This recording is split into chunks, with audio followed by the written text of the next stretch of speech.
Brad Moore reckons the Lions will dig up some painful memories from a lost battle to try and unsettle the Crusaders in the Super Rugby final. No, Crusaders assistant coach Moore wasn't referring to the obvious. Last year's final in Johannesburg, when the Crusaders upset the Lions 25-17 at Ellis Park, has nothing to do with it.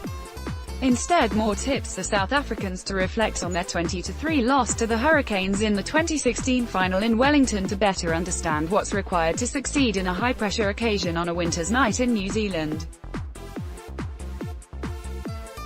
I am sure they have delved back into their notes from their trip to take on the Hurricanes a couple of years ago, and they have worked out what they thought went well there and what didn't, Moore said ahead of the final in Christchurch on Saturday night. And to try to put together a plan to beat us there, it's not surprising to hear Moore talk up the Lions. This position is often favored by sports coaches at the sharp end of the season, the theory being there's little point offering opponents a free prescription of angry pills. But the Lions really will be up against it when they take on a Crusaders team that has won 14 straight. If SWY's De Bruin, who is in his first year in charge of the Lions, reviews footage of the team's defeat to the Hurricanes 2 years ago, he might want to do so on an empty stomach. Because he will be aghast at the way the Lions' key players failed to respond in the wet conditions. First 5/8 Elton Yankees inexplicably threw a horror pass to teammate Lionel Mapu, who skewed a clearing kick to allow Hurricanes wing Corey Jane to score, and a dreadful line-out clearance later resulted in Beauden Barrett grabbing a second try.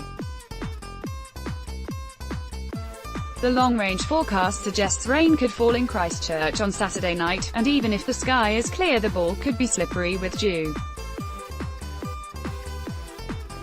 It's difficult to be upbeat about the Lions' chances, given they have lost to all 4 New Zealand teams this season.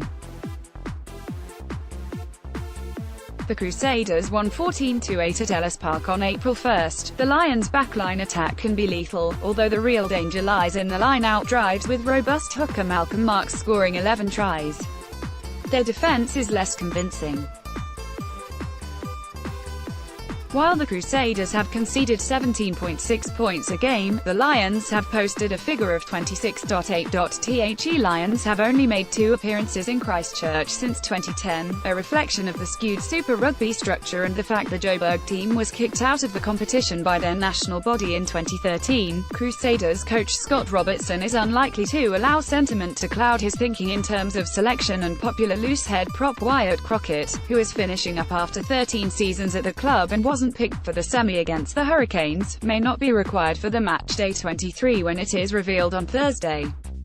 The only change to the run-on side that beat the Hurricanes 30-12 in the semi will be at blindside flanker.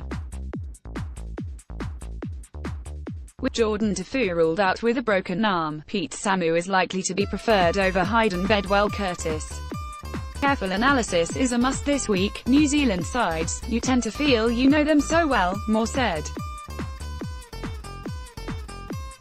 You get to know the individuals in the teams and the coaching groups. When you play aside from overseas, it's a bit more homework in getting to know them again, and to know your enemy. Stuff promoted stories recommended by